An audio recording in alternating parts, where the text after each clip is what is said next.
8 years ago, when I was going through puberty, I wish someone told me 3 things. The first one is having thighs is beautiful. The second thing is don't start. And the third thing is it's not because you started that you're mentally ill. When I say don't start, I mean don't start restricting. Don't start feeling bad about your body. Don't start shaming yourself. Don't start purging. Don't start blaming yourself for something that is not your fault. Because you see, most people develop bulimia or binge eating disorder because they want to lose weight. And there is a reason for that. Society is showing unrealistic images of bodies, creating an unattainable beauty standard.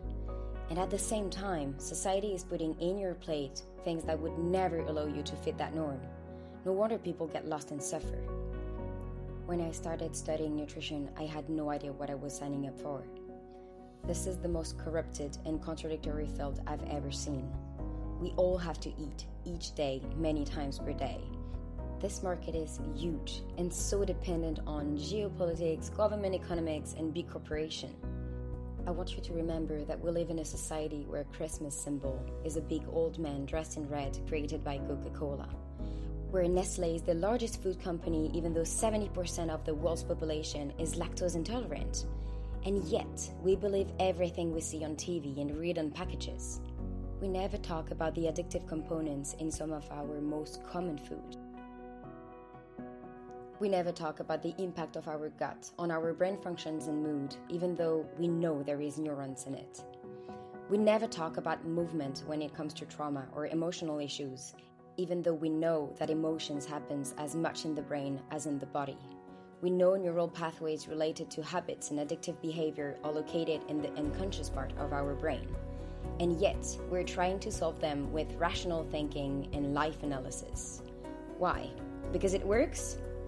Well, knowing that talk therapy helps only 6% of people suffering from binge eating disorder or bulimia, I would say it doesn't. We need to be more honest, more clear, more efficient when it comes to treating eating disorders. It's not a game we're playing here. People's personal and professional lives are destroyed, bodies are damaged, and people are dying from it. We can't continue to tell people it's their genetics or their past fault.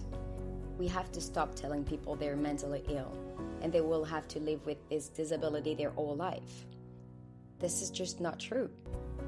My approach is down to earth, no bullshit, no fatalism. Just science, abundance, excitement, and freedom. If you're suffering from an eating disorder, I want you to know that there is nothing wrong with you. By understanding how eating disorders are created and seeing your body in a holistic way, you'll be empowered. It's time to see the light at the end of the tunnel. Life is too freaking amazing to be wasted, so please remember that freedom is possible and don't spend more time trapped in old patterns. I wish you a beautiful day and a beautiful life. Thank you.